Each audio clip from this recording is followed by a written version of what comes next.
Hello, this is Lee back once again for another video, and today I'm going to be doing my coverage of my Shimmer live experience in Berwyn Eagles Club, Illinois 2017 for Shimmer Volume 92 and 93. And as my other Shimmer live experience videos, it may kind of go back and forth and, just kind of be my raw thoughts on the whole subject. Of course, I'm not the first person to report on these things, and, they do contain spoilers, so don't post this in the official forum. You might get banned. I don't want that to happen to you. But just going to talk about my impressions, as a fan. Just to show what a fan I am of Shimmer. I do have the official T-shirt that I purchased online. I'm, not a paid sponsor or shill or any kind of that sort of thing for the company. I admit they don't do everything perfectly, but I am a fan, and so do what I can, to kind of show it to other people maybe who aren't familiar with what they do. Now, of course, it's a very hot summer. The temperature was pretty decent, in the 80s and 70s, low for Shimmer. On the Saturday tapings, I was present for the Saturday tapings only, 92, 93. Now, I had seen the video-on-demand version of Shimmer 91, but prior to that, I'd only seen,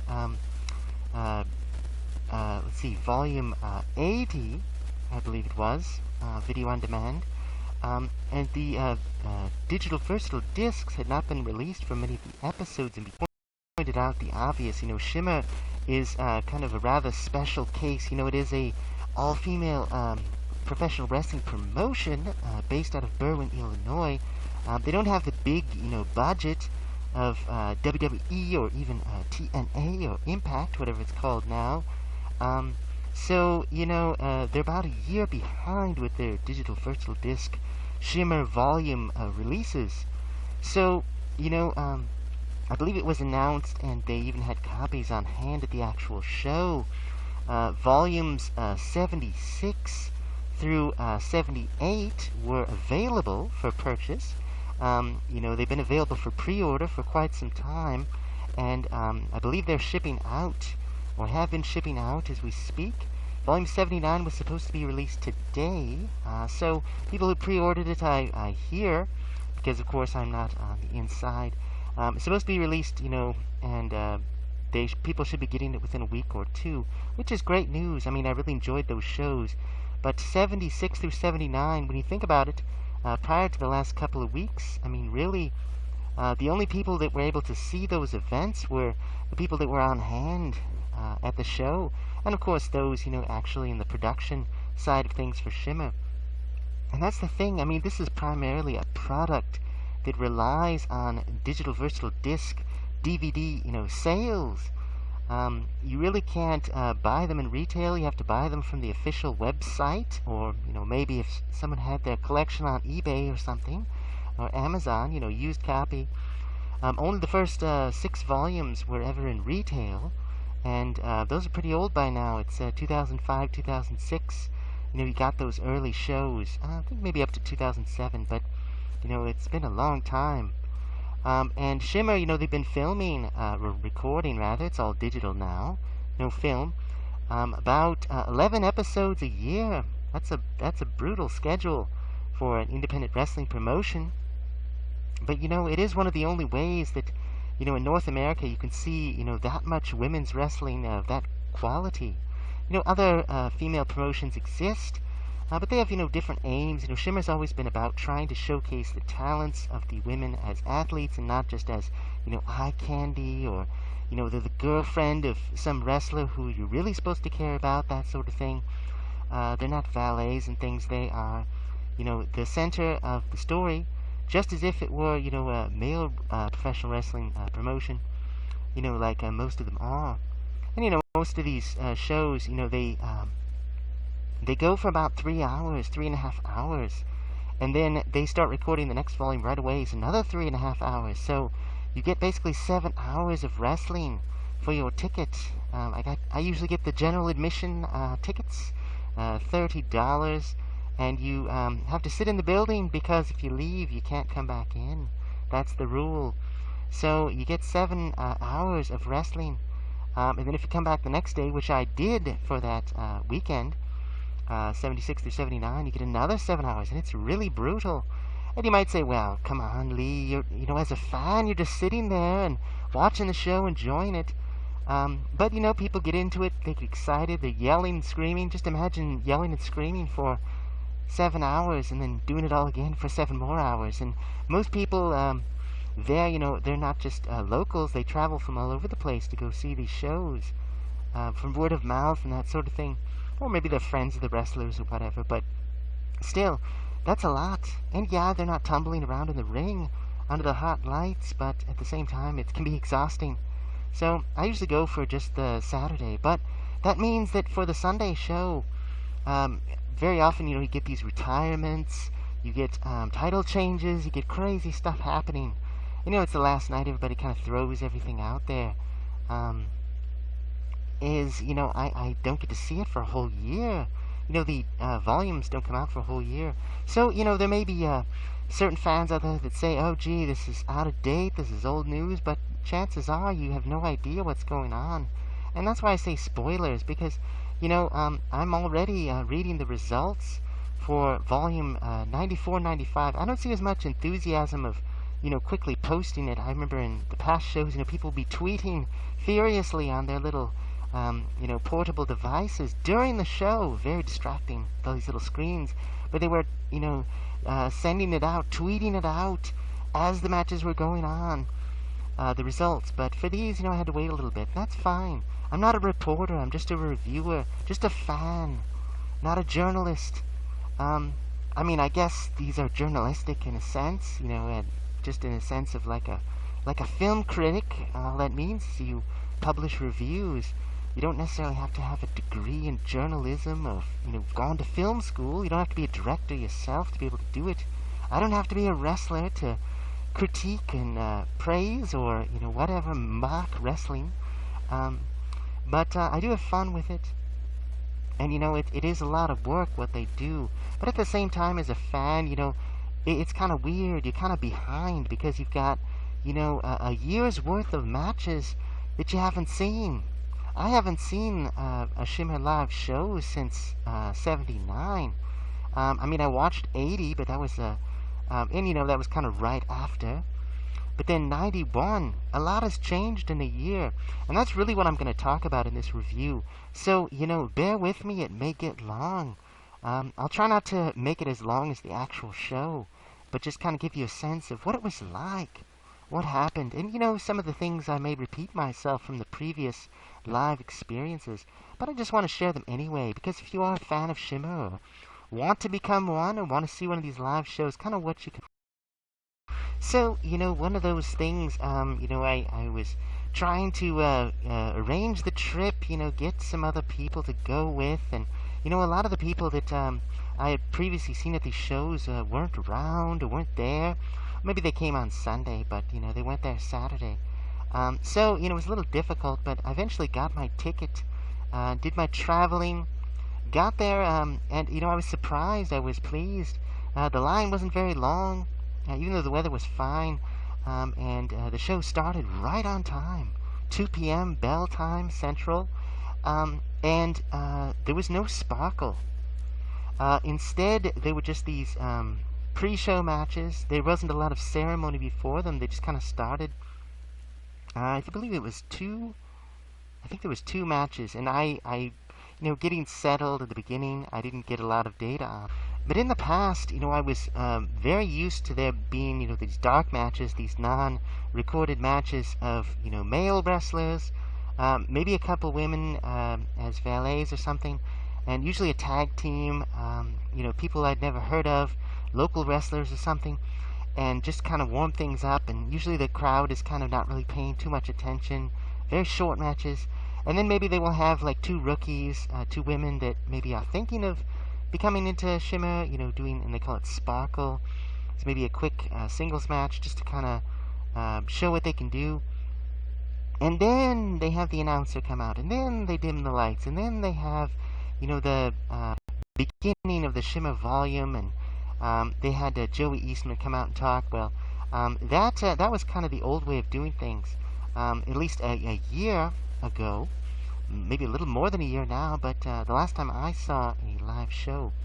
Now the pay-per-views are kind of different because they're always at a different venue than the Bourbon Eagles Club, and they have their own rules and things. They like to do the laser light show thing instead of pyrotechnics. They had the steel cage, at Volume 53 at WrestleCon. So the pay-per-views are kind of different. You get wrestlers there that maybe don't usually appear on the show, maybe kind of a special appearance, different things. And it's a different crowd, a different dynamic. But, you get your tickets for the Eagles Club for these shows, and, with 11 shows a year, that's a lot. So there's a lot of episodes I've missed. I think the last one I saw, again, 80 to 91, and then jumping right into 92. A lot of my favorites were missing, but I'm getting ahead of myself. So, I got my tickets, and I was there. They started right on time with those early matches. So the couple of matches, people I'd never seen before, never heard of. And, it was all right. They were okay. There was, the whole... I'm going to get into it later about the smarks, or the fans that are kind of diminish the experience a little bit with their chatter and their comments. I guess they paid their ticket just like everyone else, so they have the right to say those things, but they're nonetheless still very annoying. And, I can disagree with their sentiments, but whatever. So, this match, you had two women, and one of them had a leg brace on, and the other woman kept attacking her leg-braced leg. So I guess she was the bad one, and the person being attacked was the face, the good one. They had their little match, and then they had another one where and it's hard because I'm forgetting the names.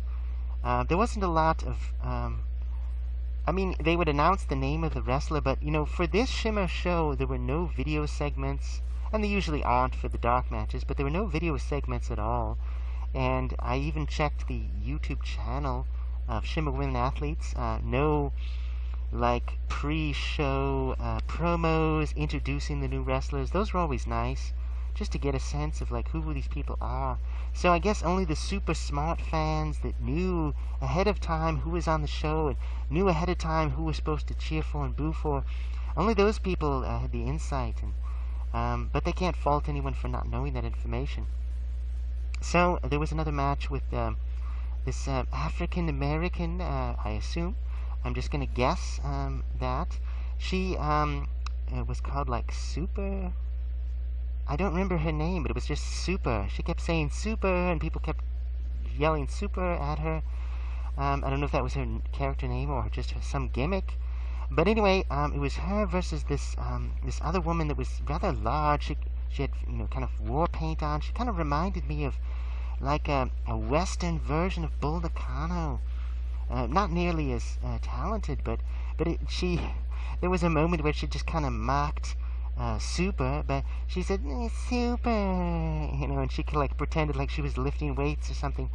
And she ended up winning the match by jumping off the top rope, and of course people were like, no, they were really scared that she was gonna kill this poor woman.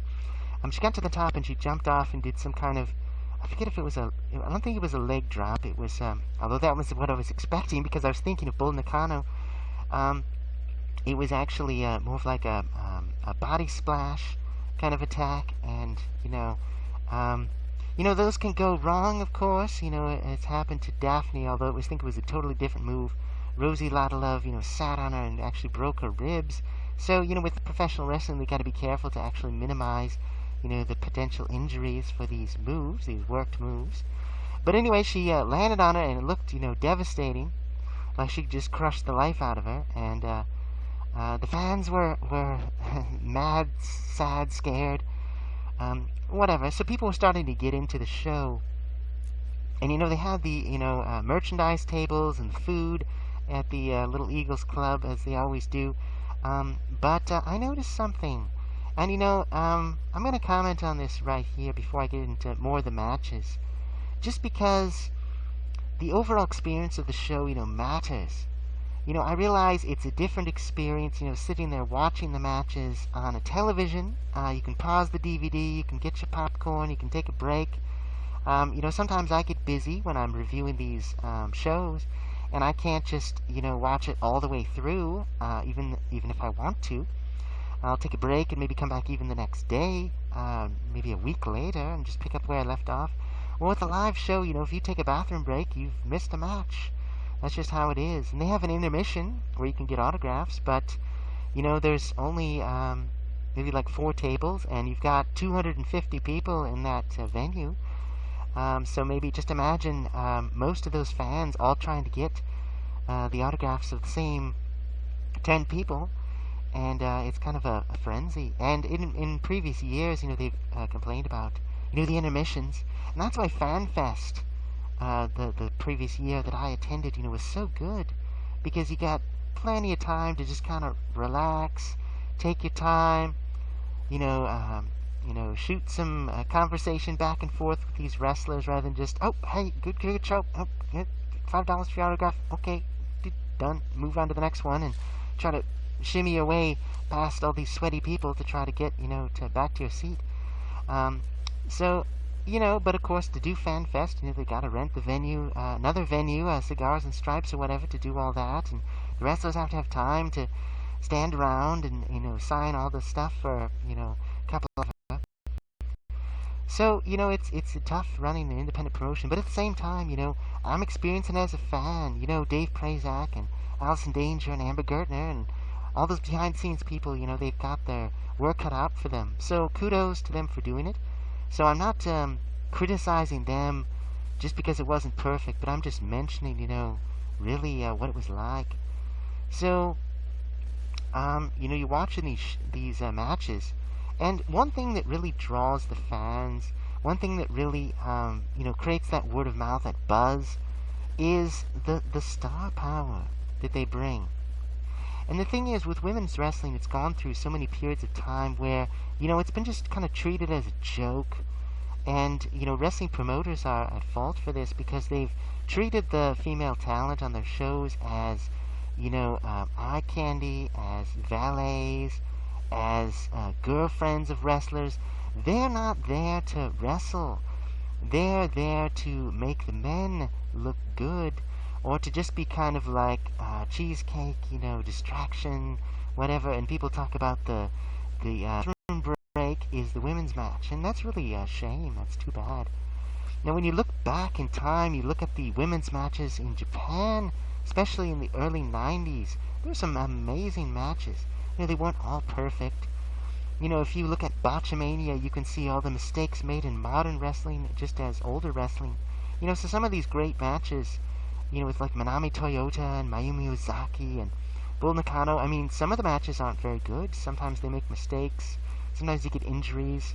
They weren't always great, and some of those promotions kind of folded because they made bad decisions or whatever. But you look at it, there was actually a lot of really high-quality, exciting professional women's wrestling, and you could tell the crowds were into it. These were heavily promoted. They were on TV. It was part of pop culture. It kind of reminds me of, Hulkamania in the United States, with the WrestleMania and all that kind of stuff, when wrestling was at its peak in popular culture.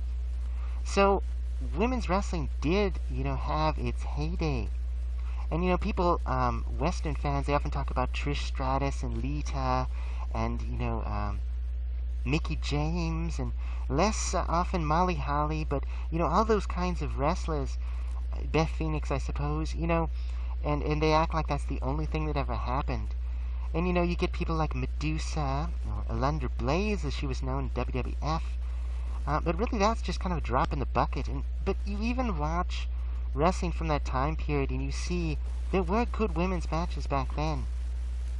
A lot of people don't know that stuff even existed, or it was just, just a fluke. Well, Shimmer is great.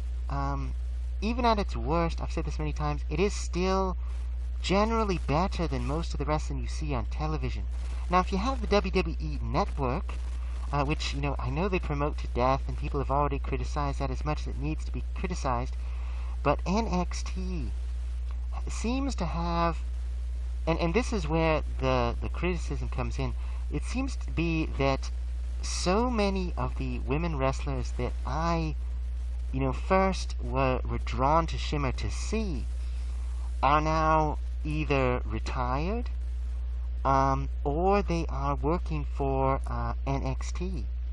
And the thing about NXT is, yes, if you buy the pay-per-views, of course you get all of access to it, on the WWE Network anyway, but the regular television show, you get these 2, 3, maybe 4-minute matches, and they really focus on, wrestlers that are going into the main roster of WWE Raw or SmackDown.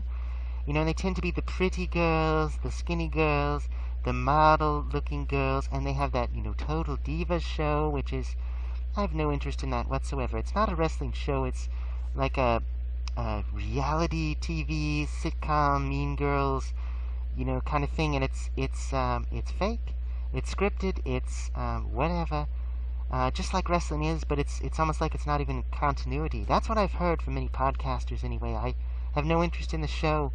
I have no interest in the cattiness and, behind the scenes. Oh, you stole my boyfriend. And, oh, your makeup's bad, and how dare you?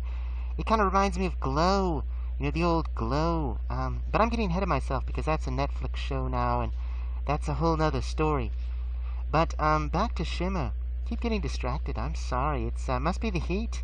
Well, anyway, Shimmer has lost a lot of its talent to NXT. And, I'm happy for those wrestlers because, hey, a lot of them, that was their dream, to hit the big time. They wanted to be on television, not just on, DVD, fan things with a very tiny audience. They didn't necessarily just want to be like on Click Wrestle where you watch one match.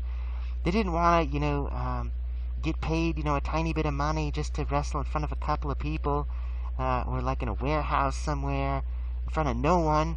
I mean, they wanted to be on the big screen, on the big stage. I'm sure they're getting paid a lot more than they could possibly make from independent wrestling. And they don't have to work as hard. Because, yes, I mean, they have traveling schedules and that sort of thing, but from what I understand, from what I hear, these matches, these much shorter matches, and they tend to be in that WWE style, which is much more like a couple punches and kicks. Maybe they have to dive to, into some big pads. Not like the strenuous things they have to do in these hour-long or 20-minute-long matches in an independent wrestling. So it's like they're not working as hard, but they're getting paid a lot more, and they probably get better benefits. So it's great for them from their perspective. I mean, it's like they don't get to do as much, but they've sort of earned their spot. But again, I think even though NXT really has reached out to have, a variety of women that don't just necessarily fit a certain mold, a certain look, like the diva searches they used to do, where it was like, okay, we'll pick a bunch of blondes who look like Barbie and have kind of the same personality and moveset, and that'll be the thing. And oh, well, we'll have a couple people who have red hair, and maybe someone who's a different ethnicity, but pretty much the same as far as their character, and so they're almost interchangeable. Well, NXT has tried to break out of that, and I like that, I appreciate that. And I don't know if that's due to the influence of Sarah Amato, Sarah Del Rey, who left active wrestling to become a trainer there. But if so, kudos to her. I like that NXT is successful in that way. I like that it's driving good women's wrestling in North America. But at the same time, it's kind of a loss for the Shimmer fans, people who watched Shimmer. Now, you might say, well, just be a fan of the women themselves. I mean, if you like Mischief, you follow Mischief around, you watch her different shows, you buy her different digital versatile discs, you watch her matches, you enjoy them. You don't care that, well, she's not on WWE, so she doesn't matter. Oh, she's not in Shimmer, so she doesn't matter. No. If you're a fan, you're a fan. So, I enjoy watching matches in NXT. I'm always pleasantly surprised to see a former, Shimmer wrestler, even under a different name, different gimmick, and there they are. Cheerleader Melissa is one who's done this sort of thing. She's appeared in Lucha Underground as Mary Posa, which, I recently watched. Finally, after all this time, this no mas match she had with Sexy Star. Of course, she was Raisha Saeed in TNA. She has had different costumes, different themes. Alyssa Flash. She was in Ring Ka King. So I don't have a problem with that. I don't think the brand loyalty is the most important thing. But at the same time, Shimmer is a lot more accessible for certain fans. I mean, I don't have, the thousands of dollars to blow and the time on, WWE, and then you go to the huge show and, you're just staring at a screen because you can't see the ring because you're too far away because you can't afford the super expensive ringside tickets. So, an indie show, $30, anybody can do that, right? So, on a budget, you can enjoy, these wrestlers, and they move on to bigger and better things, but there's a little bit of a loss there as a fan. So I just kind of, wish them well, but I think the experience definitely changes. And yes, you do have new talent that comes up, but at the same time, again, some of these people just kind of get fast-tracked in. And a lot of time it's because of their looks. And I hate to say it, it's like that sort of feeds the mentality. Again, the women's wrestling is not about talent or storytelling or character. Just like men's wrestling should be, but it's just all about looks. Imagine if men's professional wrestling was like that. Imagine if the only wrestlers that ever got any airtime on television or became the champion or was, on a t-shirt were only the most handsome men, the most jacked, bodybuilder type men, the prettiest, whatever from the male equivalent. Imagine if that was the case. You'd think, well, it's just a male beauty contest. It's not action, adventure, and storytelling and character. It's just appearances only. And imagine if all the fans were only there to see the hunky men and not, to just enjoy the story. It's kind of like people who see movies only because they find the main character actor attractive and not for any other reason. So I worry about that happening with Shimmer and that sort of affecting, because the whole point of Shimmer, and they made this a point of pride when they first started, was we're not about the objectification and exploitative imaging.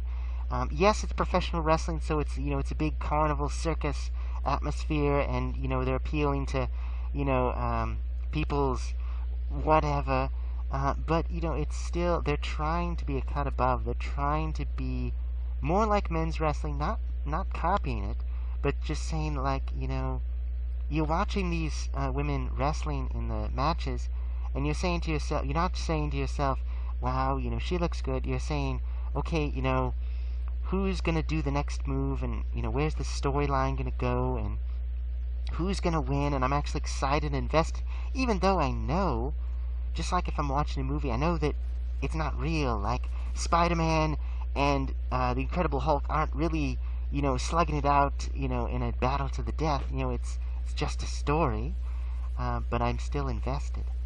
And not just because, wow, the actor who plays Spider-Man sure is attractive, and the Hulk sure is attractive. No, you're invested in the story, the wrestling. So, going back to Shimmer, what's happened in the last year is so many wrestlers have left and gone to NXT, and yet, even though I can switch over to NXT to watch them, the matches aren't the same. The characters are often very similar. They usually just change the person's name. They get like a one-word name or something. But, there just isn't as much to go around. And yes, I know, you can go back and re-watch your old DVDs. There's nothing wrong with reliving those. I mean, certainly WWE themselves promote that idea. There's certain fans that they won't watch a wrestling match unless it's live, unless it's happening right now. And if it's old, it's boring, it's stupid, it's dumb. That's silly. I mean, WWE obviously knows there's a market, an audience for older matches, whether it's last week's show or something from, 30 years ago. They're still going to show it. You can watch it and enjoy it. So, just because Mischief, maybe is retired. I was looking, and it's not actually on her Wikipedia page that she's retired, but I just assumed she was, but whatever. If I'm wrong about that, someone correct me, but let's say she is retired. She's never going to wrestle again, ever. Well, I can still go back and watch her matches. I can still enjoy them. I can still remember what it was like to see her live wrestling and go, yeah, that was great. I'm still entertained by that. Even though time's gone by. But at the same time, you get these Shimmer wrestlers who, and I realized they didn't necessarily start in Shimmer. They didn't wrestle exclusively in Shimmer, but now they're almost exclusively in WWE product, and so the matches are shorter. The characters are diminished. Often they don't get to be the stars. Sometimes they do, like Asuka, Kana, NXT champion, and so forth. People like, Paige, when she was big in WWE, Becky Lynch, they get more exposure. Bailey.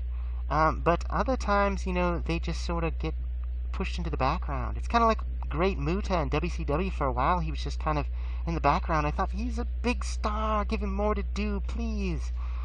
And maybe he was injured and, it worked for him to not do as much. But, as a fan, you want to see more of your favorite star. Not because you're attracted to them and have a crush on them secretly, but because you really appreciate their art, their performance. So, there's a little bit of sadness there, even in the success. They're victim of their own success. But it is what it is. So I kind of rambled on there, but back to Shimmer, I noticed that another major change, in my opinion, and one of the big draws for me for Shimmer, I entered a professional wrestling fandom kind of late. Some people, they say, well, I grew up with wrestling and I never left. Well, I wasn't a big fan during the Attitude Era and that sort of thing. I thought it was kind of trashy. I didn't really appreciate the art of and the history and the legacy of professional wrestling. I later discovered it, kind of how some of it worked. And of course, I've never been behind the scenes, but I've read and seen enough that I do appreciate it. Just like Hollywood movies, how the special effects are done. It makes me more interested, not less. So the whole, ooh, wrestling's fake, why are you watching the fake stuff? That doesn't bother me. That doesn't ruin it for me. Some people really get offended if you say wrestling's fake. It's like, what? Well, you can still enjoy it. In fact, the reason it is fake actually makes it more enjoyable, because you wonder, how do they do that? And you're... Certainly, I wouldn't want someone to see someone beaten into an inch of their lives, for real. That's kind of unsettling. Kind of scary, you want to help them, you want to save them. But, when it's a fake fight, but they make you, in the moment, believe it. That's entertainment. That's how I see it. I don't know if every fan does, they have their own thing, but Shimmer, it did that service by kind of making up for the fact that women's wrestling in the United States was really lacking on television. And it still kind of is, because NXT, if you have NXT on the network and you watch those pay-per-views, you're going to get a couple of really amazing matches. But you're not going to get 3.5 hours of solid matches like you would at a live show. And some of these other promotions, they exist, but, I'm not traveling to Canada regularly enough to see, some of these shows. So NCW Femme Fatales, for example, I just can't do it.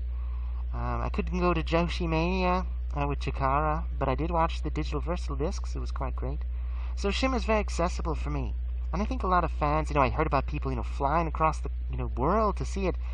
I don't know if I'd do that, but, hey, that's dedication, man. If you've got that time, if you've got that desire and that cash, and you want to do that, who am I to, fault you for that? That's what you want to do. I'm sure the wrestlers appreciate it. But speaking of travel, I have often seen, Japanese women's wrestling and really enjoyed it, despite the language barrier. And really just love just the high quality of most of it, and Shimmer, they brought in these women wrestlers. For Joshi for Hope, was the charity. Started maybe about a year, I think, before the tsunami disasters, and they were always doing these shows, and their talent would kind of travel around to kind of promote it, and that was great. And those are some really good wrestlers. They would come in and they would the I saw the function they often served in these shows, other than raising money and selling merchandise, of course, meeting the fans, is they would have the local talent, the wrestlers and Shimmer, the non-Japanese women, and they would be in matches with them to kind of like test them. As part of the storytelling, a lot of these fans, they were smart enough to know that, Japanese women are some of the best in the world, and so, if not the best in the world. And so any wrestler that can hang with them, even if they don't win, is, doing well, is doing good. So they were always putting over, the local girls, the Shimmer women, that weren't from Japan. And not all of them were part of Josie for Hope. Hamada, of course, she's also Mexican, but, she was not part of it, and Nakano was not part of it. But, they had, Hiroyo Matsumoto, Tomoko Nakagawa, and they're both retired now. They would come in, Yumi Oka, Miyomi Ozaki came in, Aja Kong at one point, and I missed her, darn. But, they had so many of these Japanese women wrestlers. And a whole year ago, with some of these volumes that I missed, I see that, they were even having the talent there. I don't know what happened, but at this show, no Joshi at all. No Japanese women, from Japan. They're just completely gone. And so the merchandise tables, normally you see like tons of Japanese women, wrestling digital versatile discs, t-shirts. There were guys, doing interpretation. All of that's gone. There was the Joshi fans section. There's Michael Shipper cousin, with, of course, I don't know if he's even a fan anymore. He was a huge fan of Hiroyo Matsumoto, and, he spearheaded a lot of, streamer throwing groups, and, they had artwork that they brought in, and all that was gone. So there's something missing. That super fandom disappeared, dried up. And so I'm not saying there's anything wrong with the other wrestlers, but, it was just a feature of Shimmer that I missed. I don't travel to Japan, and so I don't get to see as much of this. I don't get to see it live, and so it's a real treat when these wrestlers come in. And it was just not to be found. And I didn't necessarily expect it, but I was kind of shocked by it at the same time. So that was kind of a disappointment. I was pleased to see the return of some wrestlers I hadn't seen in a while or at all. So that was good. But not everyone was there to sign autographs, and so I didn't necessarily get to meet everyone. But that's the thing. That's the thing about independent wrestling in general, but also about Shimmer is, when these stars, they get really big, you can't reach them. You can't spend any time with them unless you've got the big bucks to spend, fork over. WWE fan access or whatever. So, it's just nice to be able to just, see the person and be like, hey, great job, great to meet you, sign an autograph, pose for a picture, whatever. They like it, most of them very approachable, very friendly, appreciate the fans and everything they do, and so that's great. And even when some of these wrestlers hit the big time and they come back to Shimmer, with their roots, or just to see, some fans or some friends or whatever, they're still, super approachable and great, and I like that. So, you get to see the matches up close and personal, 3 or 4 rows away instead of way back in this huge stadium, looking at a screen. And you get to meet the wrestlers. But, a lot of the wrestlers just weren't there. And, I had an experience in a previous show with Anne, kind of a jaded fan. I was felt kind of sorry for her. It sounded like she had been going to all these matches, and a lot of the people that she liked no longer worked for the company, no longer appeared in Shimmer, and so it was kind of like, aw, that's too bad, all the people that you liked are gone, and so there's all these new people, and it's hard to yes, these new wrestlers, they gotta kind of prove themselves to you if you've never seen them before. You can grow to like them, and that's usually the experience I've had. Very few of the wrestlers I, just don't care for on Shimmer. Most of the time, they leave an impression, and so I go, yeah, I kind of like that person. I kind of like to see them wrestle again. And that's great. And that's the kind of power they need for most of their fans as they move along, because why would some promoter put you on TV if no one wants to see? Really. So, that's kind of how it is. But again, something was missing. So this jaded fan, there was kind of a happy ending to the story because it just happened to be Portia Perez's retirement match at the end of the evening, and a bunch of the old favorites came back in. Lexi Fife and Daisy Hayes and Lacey, and she was crying. There were tears in her eyes, and I thought, just have that moment. You were kind of jaded, but you just got a taste of the old magic. The old magic came back. And I think that's what it's about for a fan. You have these experiences, and you kind of have them together. You sit next to some random person, and you enjoy a show together. Or maybe you disagree. They're cheering for one person, you're cheering for the opposite person. Maybe they make a joke or something, you didn't find it funny. They spill their pizza on your pants by accident, whatever. They bump you when they're getting their autograph. But, you just have fun. I'm sure, sports fans can appreciate that as well. But, wrestling, it's kind of a smaller, more underground kind of thing. Not as popular as it used to be. And so there's kind of a community of wrestling fans, and they fight with each other like any other, geeky fandom. But, something for me was diminished as a fan, just seeing so many of my favorites just being gone, or leaving, knowing that they're so close. I mean, even some of the old regulars, close to retirement, surely. So, kind of a sadness there. But, all that said, spoiler, I had a great time. I had a great time at the show.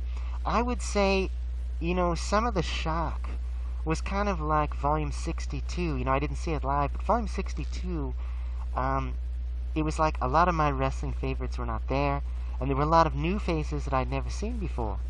And maybe the fans in attendance knew more than I did, so they already had, their cheers and boos and their signs and everything, but it was kind of like this, and that, but at the same time, it's like, I don't know, and the promoter probably doesn't know either, who necessarily is coming back for the next show. Maybe some wrestler will show up for a couple of weekends and then they're gone for good. Or maybe they'll come every single time. Maybe at the last minute they'll call up Dave Prazak and say, hey, I'm going to wrestle. However they, do that. I don't know how they arrange it, but whatever. So, I don't know. I'm kind of just like, maybe it's the end of an era. I've kind of been burned out on wrestling a little bit, which is kind of part of the reason why I took a little break, just because there's been so much of it, and so much of it has been, bad quality. I'm not saying Shimmer is bad quality, but there were a few things that did diminish the show for me. And why don't I get into that before I get back into the matches? Because I started talking about the pre-show matches, but I haven't really gotten to the matches proper. And I assume when you watch these videos, you're not just watching me to describe all the matches to you, but, I will mention, some of my thoughts of those later. So, let me just say, another thing I wanted to say, and this has to do with, this may devolve into a rant, but, it's almost like a little story. So, let me tell you about it. So, if I were making a headline, newspaper headline for the show, if I were a journalistic, reporter, I'd say something like, Smarks, sabotage wrestling show. But then right below that, whoa, swerve, plot twist, Smarks defeated by young fangirls. And then under that, I would say, young fangirls defeated by heels. Show saved. So let me talk about that, unpack it. So I kind of spoiled it. I thought, well, maybe I'll say all that stuff and then I'll give you the headlines at the end. But whatever. Follow me here. So just a preview, and then the actual description. So going through these matches, in the past, and I listened to Solo Monster, Sounds Off, and Don Tony Kevin Castle show, and Jim Cornette Talking Sense on YouTube. These different, commentary things. And I know I don't agree with everything they say, obviously. Sometimes I just can't stand their opinions. And other times I laugh along with them, and it's like, you nailed it. Smart guys. And I respect what they have to say, even if, it's kind of off the wall. They have their own perspectives. But anyway, so I was listening to something, and in a common thread I've noticed recently is they complain about the Smarks. And and I don't know if I'm really using that term correctly, but as I understand it, the term smart, they talk about fans being smart, and they talk about marks. So a mark is supposed to be someone that they're fooling. And they used to, I guess, back in the day when people thought professional wrestling was a real, a sporting contest, a real fight. These were the marks, the people that were fooled, who would pay their money to be fooled. And then the smart fans were the people that kind of knew more about the business. They knew what was really going on. And then the smarks are the people that are kind of annoying, the people that think they know a lot about wrestling, but they really don't, because they are not behind the scenes. They're not wrestlers themselves. They're not promoters. They don't know all the secrets. They don't know all the inside stuff, but they act like they do. Well, I'm not really sure if that's the right term, but let me just profile for you some of the people that I unfortunately sat within earshot of at some of these live shows. And it wasn't just this show. It's been every show I've been to. Imagine you sit down, in these rows of chairs in a Eagles Club, and you've got the ring in front, in front of you, maybe like 20, 30 feet in front of you, and there's someone right behind you, right in your ear. And the whole time, this person is yelling stuff. And they're not yelling at the wrestlers like, oh, punch him, kick him, oh, good job, you escaped the, they're not reacting to the match. They're making jokes. They're making jokes the entire time, like they are being paid to be a stand-up comedian. And they're making references to stuff that has nothing to do with the match.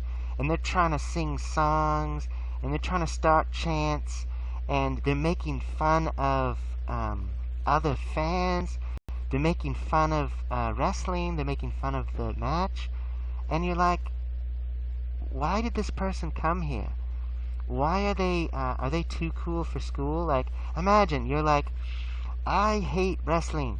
I think wrestling is stupid. I think wrestling fans are stupid. I think Shimmer is dumb. I think all the people in it are dumb. So I'm going to pay money, and I'm going to travel to the venue, and I'm going to sit there for hours complaining about it. Why would someone do that? Now, who knows? I don't know these people. Maybe they were dragged there by their friends, and they just said, fine, I'm just going to entertain myself any way I can. I don't want to be here, but I'm forced to.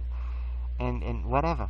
Or maybe they have an alcohol issue where they imbibe a few drinks and they just start saying whatever they feel like and don't care how annoying it is. But anyway, every single time I've been to a show, these people are there, and they're usually sitting right next to me. Not right next to me, but like behind me, or 2 rows behind me, or just, and they're very loud, and they never stop. Well, I'm just going to call, for the sake of ease, I'm going to call those people smocks, but it may not necessarily be the case.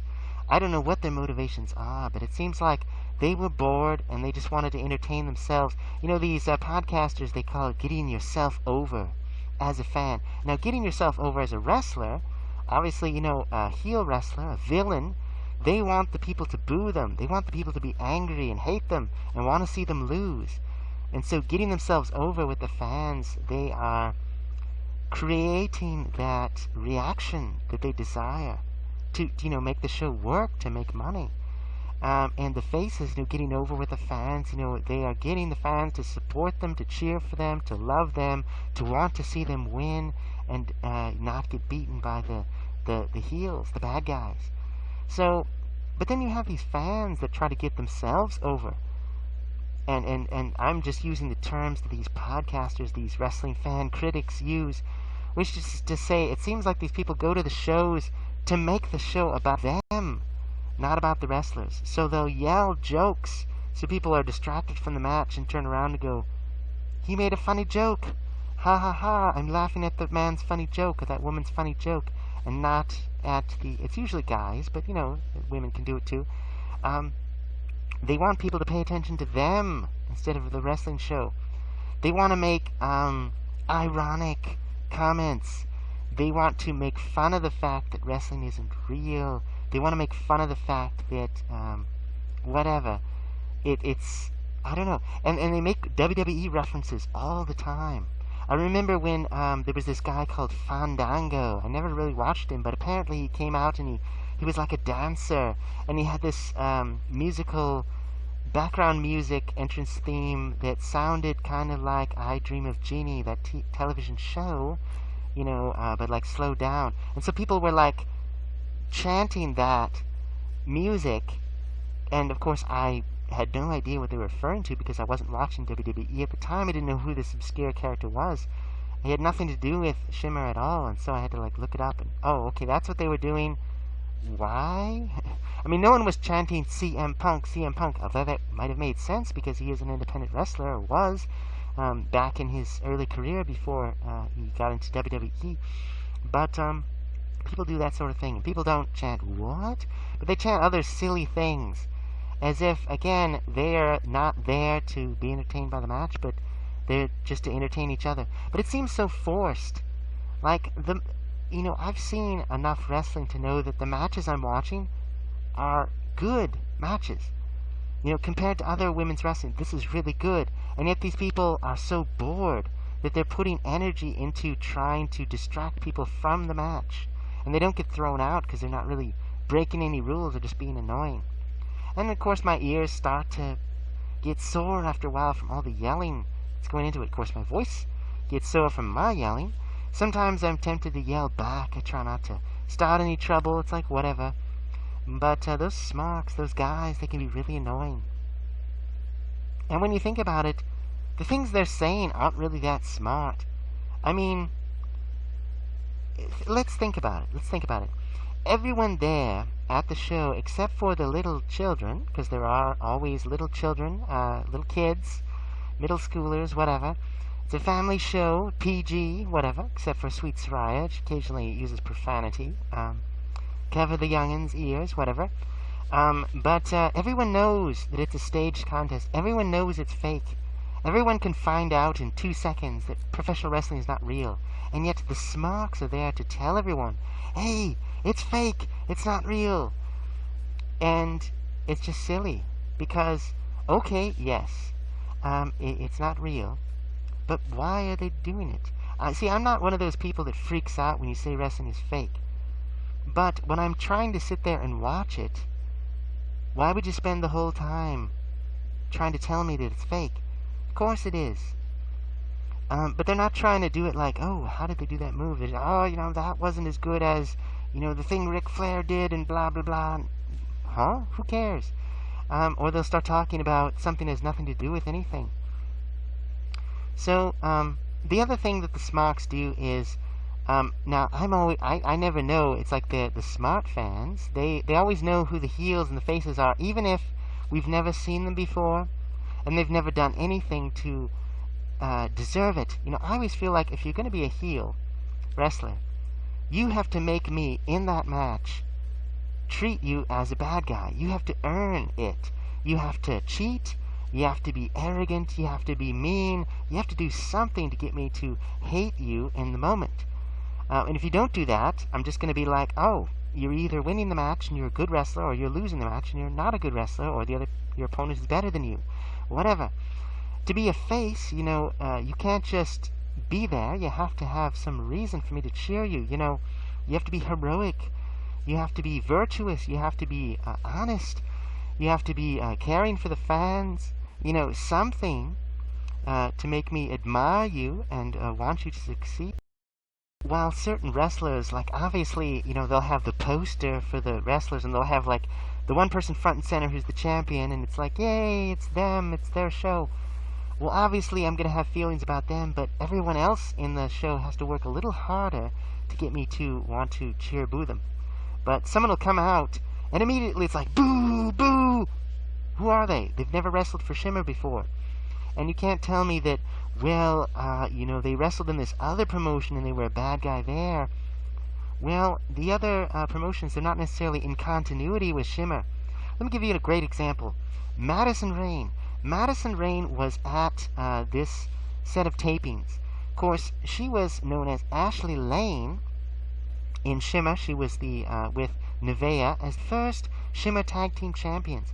And they were heroes, they were faces, they were good girls, they were, strong women who, were pretty, and yet they were, good wrestlers, and they were the good guys. And fans liked them, they were fan favorites.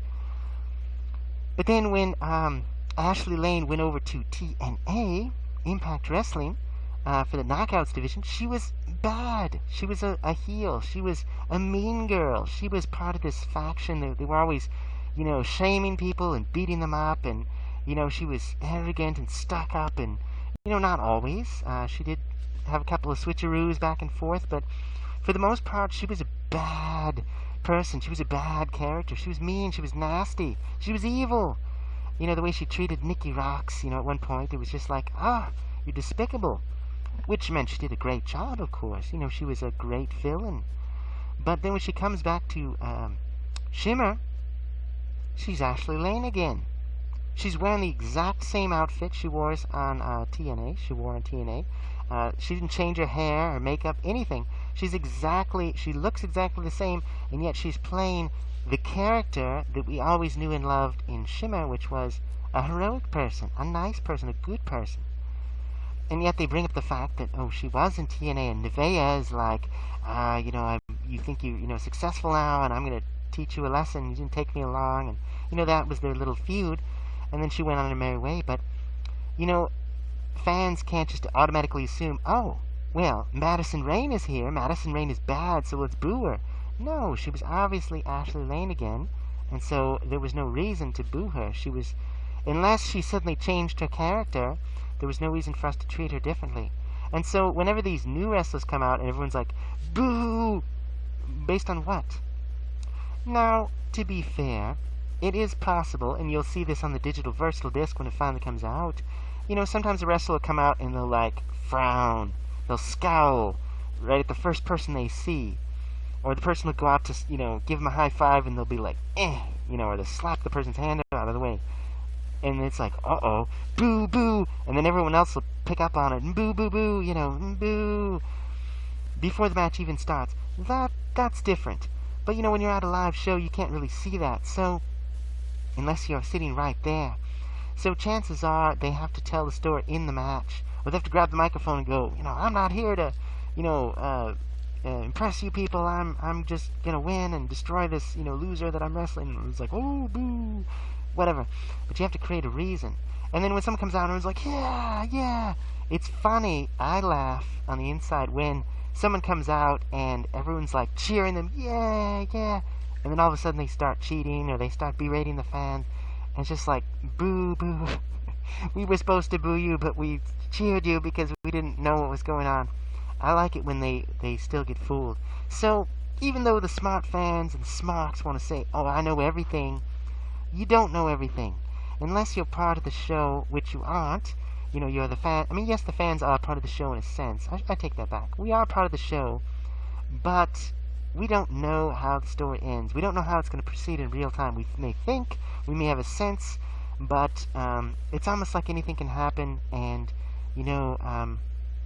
it just can. It organically flows out. Now, I'll say another thing about the smarks. Now, the type of fan of Shimmer I was used to. I mean, obviously most of the people, it seems like they just paid their ticket, they sat there to watch some wrestling, they watched some wrestling, they had a good time, they went home, they ate some pizza, drank some beer, whatever, they bought some autographs, and that's it. But there was a certain type of fan that I remember seeing at these various shows where, and maybe it was only a dozen people, but they would come, again, to just draw attention to themselves, to stand out. They would position themselves so that they were right on camera. Because when you walk into the Eagles Club, you've got the barricades around the ring, so they can run around the wrestling ring, and you've got the rows of chairs on the four sides. But then you've got this little stage, and you've got these they call them the hard cameras, these cameras on tripods, pointed in a certain direction. And then you've got some cameramen that wander around the ring, and in past shows I've complained because they always seem to they squat down right there, so I'm staring at the back or the backside of this, cameraman, and I'm trying to look at the rings. I'm missing the action. I guess I'll have to get the DVD to see what you're filming right now. But the hard camera's pointing. So these fans, they'll sit like, okay, the camera's right there. I'm gonna sit right here, and I'm gonna go, hey, look at me. And they wear these big hats. These guys, they wear these big hats, and they have colorful clothes, these costumes even. They carry these big signs, these big colorful signs, fluorescent, paper, and they throw streamers, and they cheer like extra loud, and they would overreact to things, almost like they were actors. But I've talked to some of these folks, and they don't seem to be shills or plants, to talk about in wrestling. The promoter will hire people, or just get friends or neighbors or relatives to just be like, okay, when this happens, I want you to react this way, okay? I want you to do this. And sometimes they'll do that when like a wrestler will like assault a fan, and really it's just someone they planted there who's part of the show, on the payroll, even if they're just volunteering, or just get really excited or whatever, and the wrestler hugs them or something, but these people generally seem like they were just fans. They're just fans. It's like, it's fun to like wear colorful clothing and woo, get really excited. And maybe they want to buy the digital virtual disc and see themselves on screen. I mean, imagine if I went to a show, dressed like this, and was like, hey, Leanne Reviews, look at me, I've got a big sign, Leanne, woo, YouTube. I don't want to do that. That seems silly. I guess I could. It's not out of the realm I want to. It's not my purpose. I'm not trying to turn it into the Leanne show. I'm just enjoying Shimmer women athletes, and on my YouTube channel or Daily Motion or whatever, I'm just going to comment on my experience. But these guys, it was fun for them, and it seemed very innocent. I don't think they did it, because they were arrogant, or they, oh, this wrestling sucks. Let me make it better by making it about me. Yeah, I'm the reason you paid money. I paid my money to see the wrestlers, not you guys. But at the same time, they were in, it seemed like they were in every show, and it was just kind of like you just expect, the camera's going to pan into this corner, oh, there's that guy, and oh, and the other guy, I wonder where he is, oh, he's over there, and oh, I bet Sweet Fry is going to like knock that guy's hat off right about now, there we go, and oh, where's the guy with the sign with the, oh, there he is, it just kind of became part of the show, and then, but those people were gone. At this show, they were all gone. And not just the guy that had the streamers and the artwork, because he was a Joshi fan, he wasn't there. I mean, lots of the people that I remember seeing, they're just gone. And I think it's because, they were fans of those wrestlers who are now gone. I don't know if maybe if I watch NXT really carefully, I'll look in the crowd and I'll see those folks with their hats, and of course now they're swallowed up in a sea of people. So if their whole reason was to get attention to themselves, well, they can't be famous anymore because there's too many fans in the room. It's not just 250 people in an enclosed space anymore. But who knows? So maybe those people were in it for themselves, but I don't fault them. Whatever. They kind of added to the atmosphere. It seemed like kind of a fun, community theater kind of thing. People would heckle the wrestlers heckle them back. Everyone's having a good time. But the Smarks is something different. And when I talk about these people that they spend the whole time complaining and whining and trying to be a stand-up comedian from the back of the room and not always succeeding. I mean, one of the guys that was at this recent show, he made fun of someone else that tried to make a joke. And it wasn't like a bad joke. It's just that they didn't get much of a reaction. And they were like, haha, you failed or something. It was just like, you're doing the same thing. And why would people even respond? Because they're intoxicated? Because they're bored? They didn't pay to see you. They didn't pay to see him. They paid to see the wrestling. And yes, you can get the digital versatile disc, but, the live experience is what it is. And the funny thing was, the announcer, I think at one point he was asking people, like, show of hands, how many of you have ever seen a live Shimmer show before? And a few people raised their hands. And a lot of these guys that were yelling and saying stupid things and smarky comments and jokes, they didn't raise their hands. I don't know if they were embarrassed, but so you're telling me, guys, that you've never seen a live show, but you came with the idea that, hey, I'm going to sit here and for hours on end make these dumb comments and try to get myself over with my humor. Really? I think even one of the guys admitted, he just said something like, oh, the alcohol's taking effect. Yes, it is, buddy, and you're really annoying. But long story short, even though these guys were being annoying, I told myself, as I'm sitting there, just watch the match. Who cares? It's about the match. Why should they ruin it for me? I'm not going to, turn around and say, you stop it, you're ruining it for me. That experience did happen where someone else called out some other fan, and basically they left, and it was really awkward and kind of embarrassing. I felt bad for them, but, I mean, what can he do? They were right. That person was kind of ruining it for everyone around them, and no one had any sympathy for them. But, I just prefer to just, kind of let things go and just enjoy the show and whatever. If that guy's not having a good time unless he's yelling, fine. Yell all you want. Whatever. Well, a lot of those guys left. They for a while, they were drinking and yelling, and then they kind of quieted down, and then they left. And I turned around, and those people were gone. Thought, great. Now I can enjoy the rest of my evening without them. And, there was a time, some of the people, the really negative people, they kind of lightened up a little bit. And here's what happened. So, the Smarks tried to take over the show. They tried to ruin it. Not for me, but just for anyone. But there were these little girls. These little girls. It's always the little girls. There were some little boys, too, but the little girls. And I think one of these little girls, my eyes may be deceiving me. Someone called her Indie Izzy. It's kind of funny. Izzy was, I guess, this super fan of Bailey on NXT, and she was always in the front row, and the announcers even talked about her. I don't know if she was a shill or whatever, but a plant. But anyway, Indie Izzy, funny.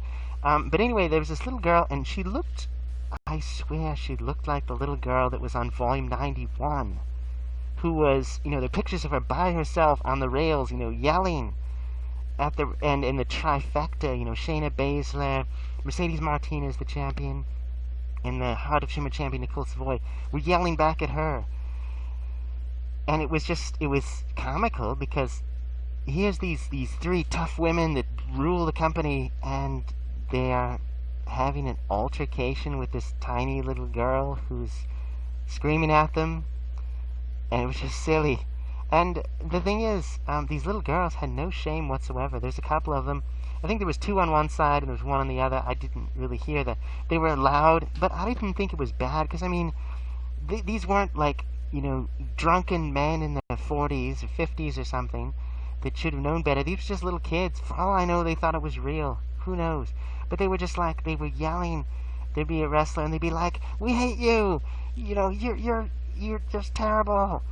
And they'd just be yelling, and the Smarks started to listen to them.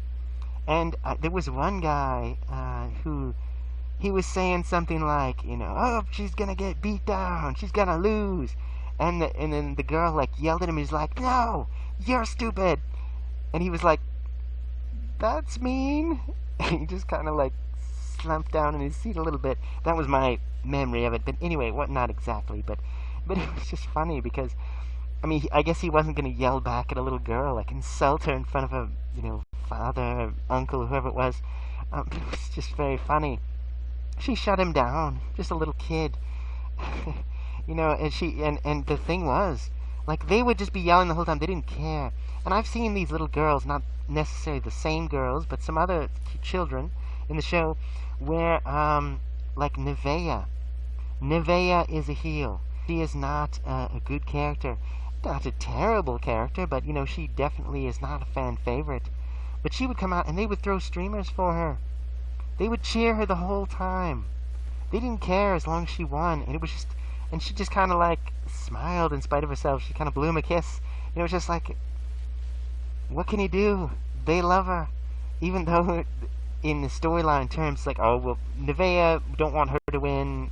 She's not the main attraction. But they were just Nevaeh, yes! It was just funny. Very funny. and honest, just so pure, just innocent, whatever. So the way they started these chants, and they were just like, there were some dead moments, and I complained about this on some previous volumes where the fans just acted really tired. And I don't know, it's just like, what's wrong with you folks? Did you eat too much pizza, drink too much, not get enough sleep the previous night? Why did you pay for wrestling? You're so bored. Because the shows weren't terrible. I mean, sometimes, yes, wrestling does drag. They talk too long. Maybe they use too many of the same moves. Maybe the match is not that great. But other times you're watching a perfectly good match and the fans are just kind of sitting on their hands. What's wrong with you? You were screaming and yelling just a moment ago. And I don't mean like yelling smarky jokes at each other, but just enjoy the show. Try to enjoy it. Try to have fun. Where's your sense of fun? And these girls, they were having a blast the whole time. They were yelling and screaming. I don't even remember where they were for the first couple of matches. Maybe they came in late. But, for most of the evening, they were cheering who they wanted to cheer, and they were booing who they wanted to boo. And they started some chants. They were like, let's go, name of person, let's go. And then people were just like, yeah, sure. And then they got a chant going. I bet they'll be talking about that for the rest of their, childhoods, if not the rest of their lives. I got everyone. It made their day, and it was so sweet. And I saw that, and I was just like, Nevaeh, you're awesome. And these other wrestlers, these little girls can appreciate the story you're telling. Well, why can't I? In spite of the cynicism and the jaded, burned out fans complaining, it's like, just enjoy the show. Enjoy the show. They put on a good show. You don't have to hate yourself for liking it. You can admit, hey, it's good. I like it. Sometimes it happens in pop culture.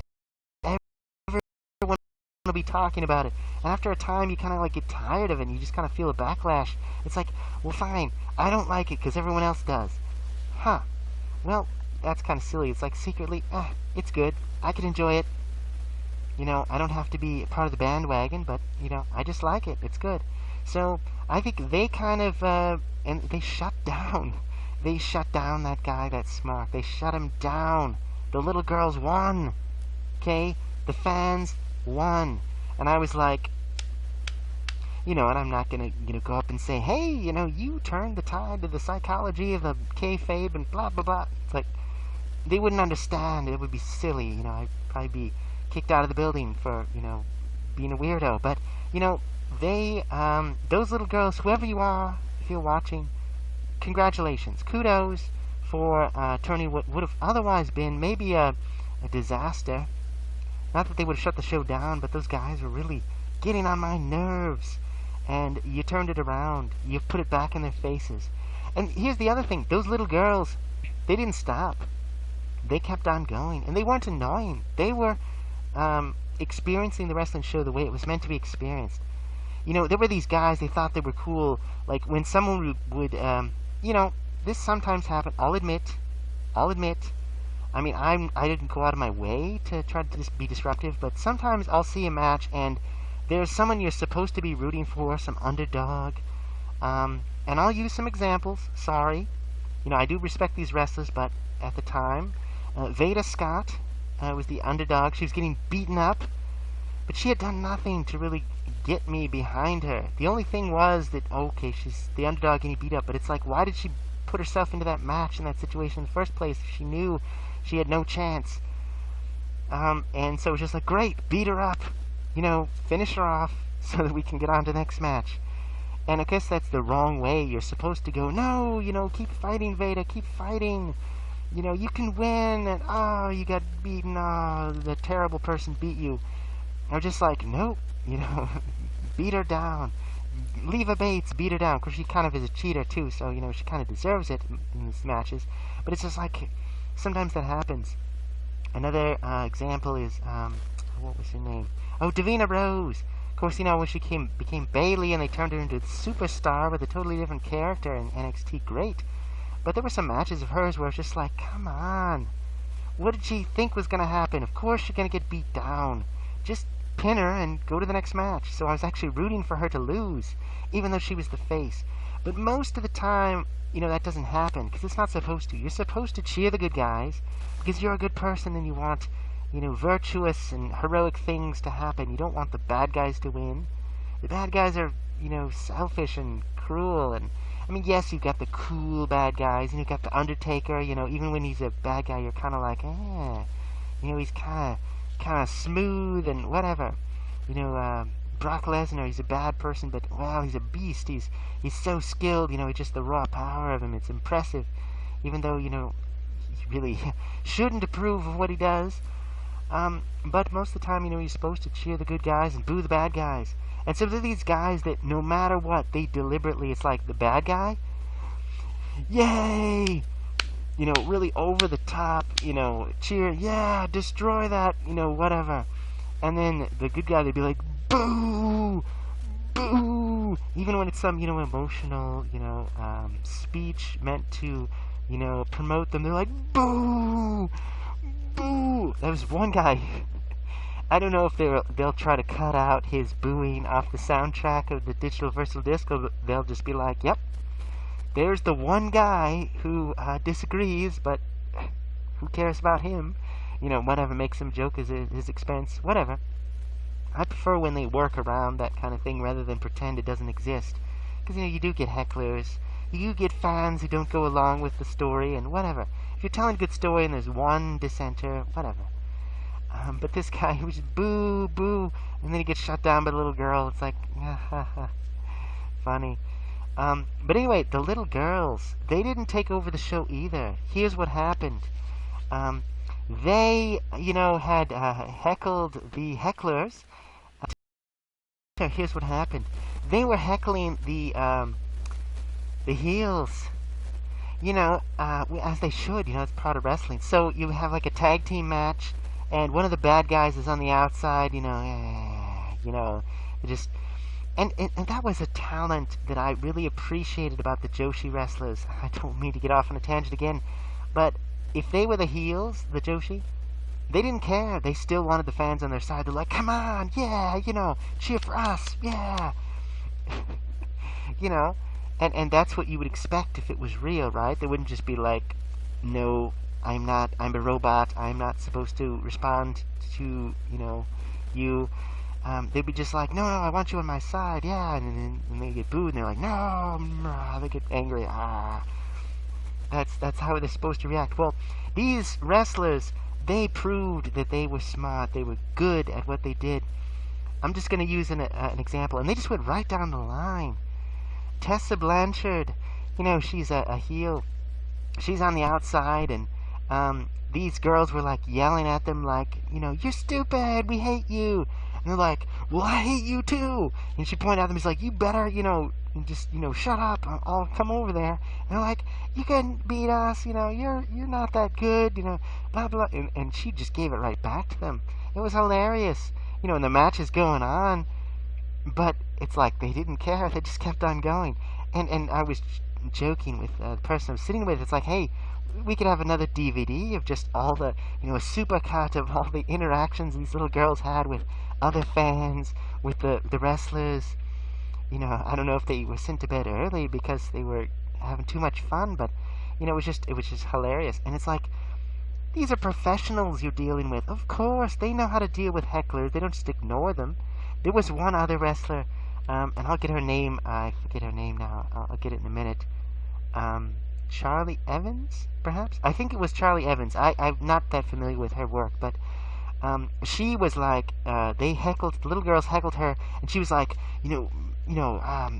she kind of responded like with some news, like, no, you shut up, you leave me alone, And then she pretended like she got upset, and she like pouted and like stamped off. Like they really offended her, and the girls were like, yeah, we did it, we got her. And it was funny because it was obviously acting, but people watching it would be like, perfect, and that's the character. Her character is, she's mean, but she secretly wants people to like her, and when they don't, she doesn't get away, she pouts and like a little kid herself, even though obviously she's a grown woman. And there were other interactions, and it went down.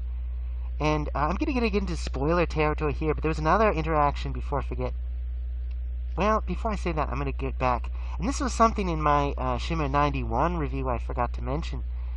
This little girl, she was kind of the ringleader, the Indie Izzy, it's not her name, obviously, is that when, she was yelling back and forth with the Trifecta heel faction, she was also, Nicole Matthews gets thrown into the barricade. And sometimes this happens, the wrestlers, they reach out, or no, the fans reach out and pat the wrestler on the back, and they always say before the show, don't touch the participants, don't touch the performers, don't touch the wrestlers, and they won't touch you. Back in the old days, I hear these stories still about from these, male wrestlers, these promoters, they say, back in the day we had to pretend it was all real. And the rule was, and of course this is obviously illegal, but they said, hey, if someone challenges you to a fight, don't lose. So really, people would challenge these wrestlers. Drunken fans would, accost them backstage at the end of the show and challenge them to a street fight.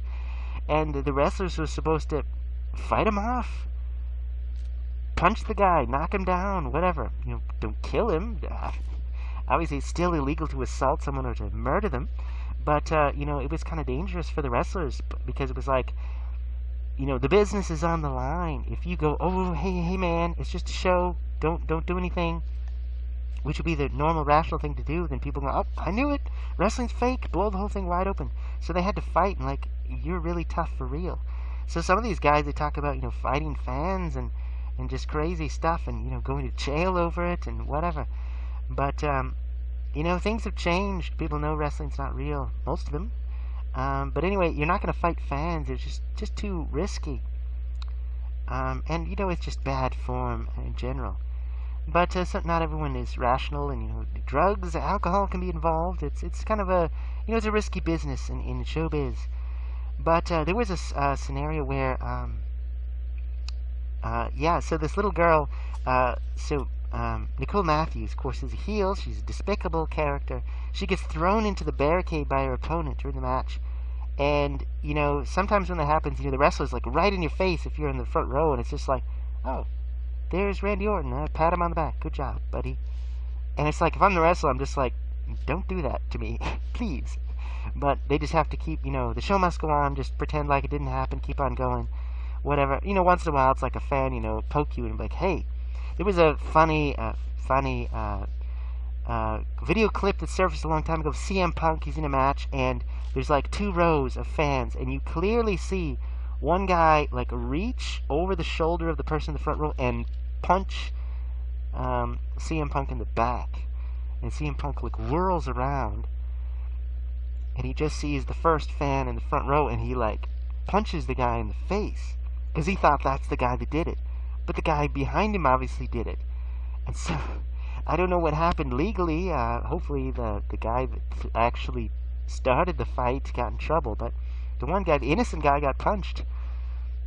And, I guess they could have staged the whole thing. It was so perfect. But, it was just kind of one of those, oh, don't you feel bad? You attacked a wrestler and got someone else assaulted in your place.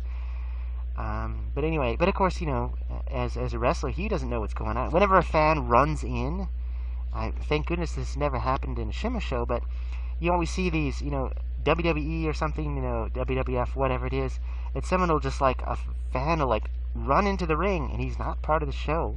He's not a plant, he's not a shill, he's not supposed to be there. And we don't know what's wrong with this person. And they start attacking the wrestler, and most of the time, the 2 wrestlers would suddenly jump on the guy and, start punching him or pin him or something. And then the referee will get on him, get him in a headlock until the police can, the security can escort him out of there and get him in the paddy wagon or whatever. So it's always just a risk because you don't know if someone's going to bring a knife or a gun, whatever. Not to get carried away. Usually that doesn't happen. Most people are fine. But, over the years, there have been a number of instances of things like that happening. Back in the day, the wrestlers used to be able to jump over the barricade and yell in someone's face and chase fans around, and it doesn't happen anymore because they're afraid of lawsuits. But this little girl, she slaps. She actually reaches out. She took a swing. She slapped Nicole Matthews on the back. Not really hard, she hurt her or anything, but it was just she was trying to hit her. And if I was that child's parent, I'd be concerned. I'd be like, hey, I know you're into the show. Don't do that, okay? I know you're a little kid, you're not going to really do any damage, but that's not a good thing to do, okay? Don't do that. Now, if she's a plant, if she's part of the show, I guess she can get away with it, but I have a feeling she's not. But, maybe someone can correct me on that. I kind of don't want to know, because it's one of those mysterious, fun little just things of wrestling that just happens. Whatever. Indie Izzy. But during the weekend that I was attending, yesterday, it already is. Time goes by. It's tiring, but there was she was the whole time she was following the trifecta. These heels, and they were losing each of their matches. They were losing their grip. They were trying to take over Shimmer to get all the belts, and they were losing their grip. And so the one, it's like, you're gonna lose, and then she loses. Shayna Baszler, and it's like, I told you, and then it was like, Nicole Savoy,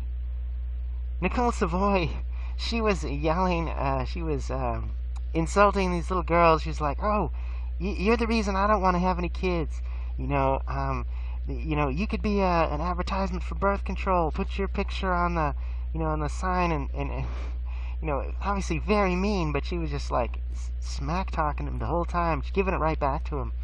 And these girls, they didn't stop. They just kept on, it was just back and forth. They didn't cry and run away. It was just, it was amusing to watch these battles, these verbal battles. And that's the thing, some of the best wrestlers are thinking on their feet, spontaneity, different ways of reacting, because they gotta react. They can't just ignore. I mean, yes, they can ignore it, because otherwise they got a match to wrestle. But when they're just staying there on the outside, nothing to do, okay, fine, get in the fan's face and be like, ah. And yeah, they can sometimes, they need like a security guard, a valet to like get in between them. Hey, break it up, get back to the mat, get back in the ring, just stay back, But they just have to do what they do spontaneously. Well, finally, it comes down to Mercedes, and when she loses her match, and this little girl's like telling her, like, I told you so, like, I knew you were gonna lose, and she just walks over to her, very calm, and everyone's like, ooh, uh-oh, and Mercedes just kind of like reaches her hand out, and you're like, uh-oh. Is she gonna punch her? She can't punch her. She can't punch the little girl. That's what? Is she threatening her? What is it? And then she just kind of reaches out, and she kind of just like pats her on the head. She kind of like smooths her hair a little bit. And I mean, her father or whatever, the guardian's right there. And then she just kind of like, I think the little girl like reaches out and like slaps her on the cheek, like pop, like she tried to do it, like, and she just like, and then Mercedes is like. Like, I got your head. She wasn't pulling her hair. She just like, I got your head. And the little girl's like, oh. And then she just like pulls her hand away, and then she's just like pats her cheek, like, and then just kind of walks away. So it was just kind of this just tense moment, but just like, oh, she's a professional, of course. She's not gonna like fight a little kid. That's silly. The little girl's like, oh, she grabbed me, and everyone just kind of like, come on. So that was a little example of an interaction. I'm not going to give that back because I'm going to talk forever about all these matches, but I just want to get those things out. So, the Smocks, they tried to ruin the show. They failed. The little girls defeated them, and then the little girls were defeated by the heels. And it was a good show. I would rank Shimmer Volume 92 and 93 not as the best I've ever seen for the aforementioned reasons. So many of the stars that I love are not there. Some of the Smocks trying to ruin it. Crowd was dead for portions, but actually not as dead as the last tapings I was at, where there were some serious sections of downtime. And it always seemed like, if I had been proactive and I was really like if I was working for Dave Prazak, I obviously don't and I never will. But let's say I was, and I was just like, okay, my job is to ensure that people are always engaged in the match. And it was just quiet. I'd go, okay, time to start clapping. Let's go so-and-so, let's go, or, hey, rah, rah, rah. I'd start a chant going. You get people like that, and result, like, there's never any dead time. I mean, you want your wrestling match to be so entertaining that, people just spontaneously and organically go along with it. But sometimes, they're just dead. Everyone's just tired, checking their phones, eating their pizza, and you need those little girls to pop up and go, hey, blah, blah, and start some excitement and some drama. But, if you're a fan, you could very easily start your own chant. People are receptive to it. I mean, I think once or twice it failed. Someone started clapping and no one went along with it. But for the most part, it's like one person starts doing it, everyone starts doing it. It's just crowd, groupthink, whatever. But it makes it fun because it feels like you're part of something. I'm sure that's, a very common experience. But anyway, so I would say this show was not the best I've ever seen. The gold standard is still 41-42 that weekend. I would say 53 was the best iPay-per-view, just in terms of scope and size and star power. But I'd say the fewer stars, less fan interaction, less colorful fans. It diminishes the product somewhat. It just does.